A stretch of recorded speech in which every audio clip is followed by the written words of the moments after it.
Hey guys, have you ever wondered why the middle class stay middle class forever in India?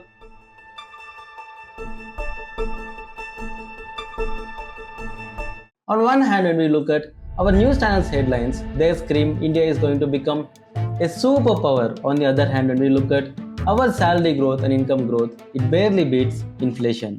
तो क्या हो गया कि salary growth अगर 10% से बढ़ी है लास्ट 10 साल में, तो लाइफस्टाइल इन्फ्लेशन बढ़ गया 50% से, बाकी चीजें बढ़ गई है 300% से. If you felt this sharp contrast or wondered why millions are stuck in this middle class loop, stick to the end of this video to find out the answer to that question. To find out, first we have to understand two simple terms, GDP and per capita income. GDP means how much money a country makes in total. In India's case, right now it's 4.51 trillion. Per capita income means how much money one person makes on average per year. In our scenario, our country is making 4.51 trillion. If we divide that by the total population of roughly 1.4 billion, it comes out to $3,150 per person. On average, Indians are making 2.84 lakh per year, roughly 23,700 rupees per month. So when we look at GDP, it feels like we are growing. But when we look deeply into per capita income, the one that really matters, there is no growth at all. Now you might be wondering, why is per capita income is not growing even though GDP is racing ahead? There are two main reasons to this. First, India's huge population. We are talking about roughly 1.48 billion people in 2026. Even if the total economy adds trillions every year, when you divide it by that many people, each person's share barely moves. It's like pouring water into an ocean, the level doesn't rise for any one person. Second reason, our systems are designed in a way that the rich gets richer and the poor or middle class gets squeezed. For example, look at our recent budget. The government is spending 12.2 lakh crore on capex this year, up about 9 to 11% from last year.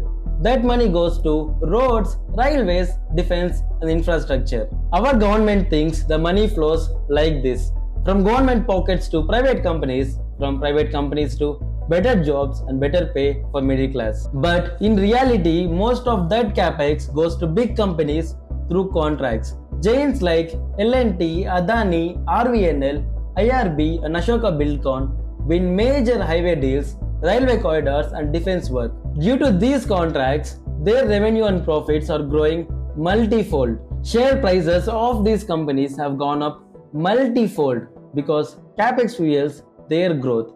Owners and investors have cashed in big money. But when we dig deeper of these companies at the employee level, the salary growth is nowhere near the growth of owners' net worth. In these companies, owners' net worth has gone up 5 to 10 times in the last decade, whereas employee salary growth, it barely beats inflation.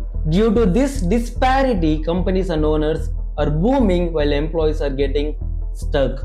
This leads to rise of income inequality. Look at this data from the World Inequality Report 2026. In India, top 1% hold about 40% of nation's total wealth.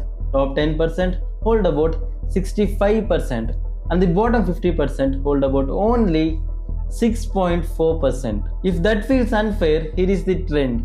Over the last decade or so, the top 10% wealth share has gone up from 60 to 65%, while the bottom 50% wealth share has fallen from 8% to 6.4%. So even in 2026, things are still tilting the wrong way. The rich keep getting a bigger slice while everyone else gets squeezed. All this GDP growth goes mostly to billionaires to stock gains and profits from those contracts. Meanwhile, the middle class bears the real expenses: education, medical bill, GST on everything and EMIs that never end. Speaking about expenses, we need to talk about education because this is where the middle class gets crushed the hardest. From the day we are born, we are told it's the way out of this middle class loop.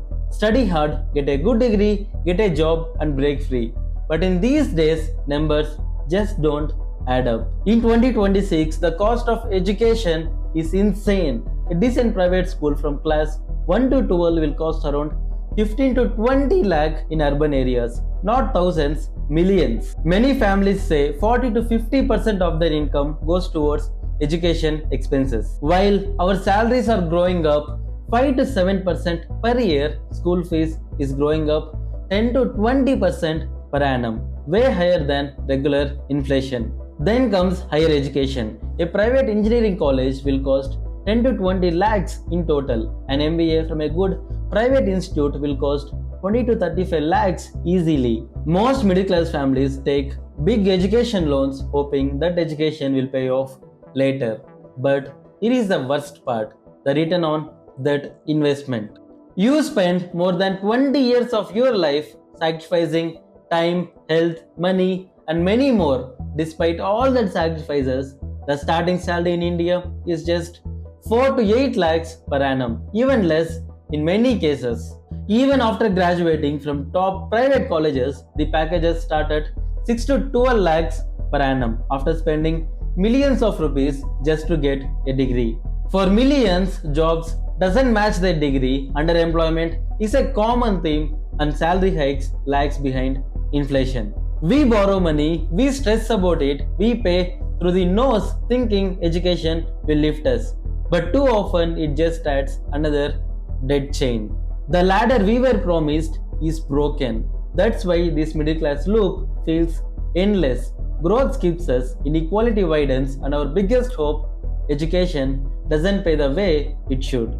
If the finance minister of the country doesn't have a clear answer, if all that 12.2 lakh crore capex mostly ends up paddling the profits of big companies, if our salaries doesn't grow faster than inflation, then how the hell is the middle class is supposed to come out of this endless loop?